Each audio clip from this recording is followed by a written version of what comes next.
So this is kind of where we were years ago, right? You had hospitals, you had physicians practicing at those hospitals, but they may not be linked at all to their private practices.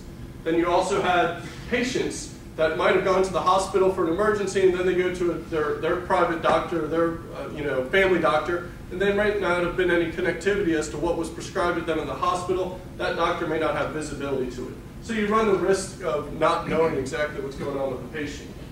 Then you have all the retail pharmacies, so now you leave your private doctor and you go to the pharmacy and say, this was the drugs that I was prescribed, but the pharmacist also may know that you're on other drugs for blood pressure or something else, and that this drug may not be the right one you should be taking.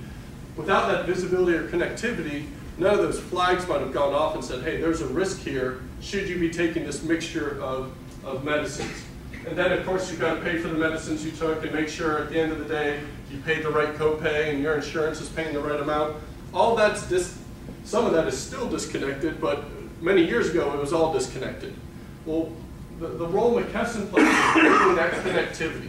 So now the hospital's connected to the doctors, and the doctors are connected to the pharmacists. And at the end of the day, the patients are going to see the benefit of all this. So you get to see, the drugs were coming from McKesson, the drugs were administered by a pharmacist that's using McKesson technology, and the next time you go to your private doctor, they're going to know the medicines that were provided to you. So again, it's an ideal state as to where we're trying to drive, but that's really the connectivity that McKesson, kind of that one side where we're in the kind of the hub and spoke, if you will, of all the other people that are impacting healthcare. McKesson's right there in the middle of it.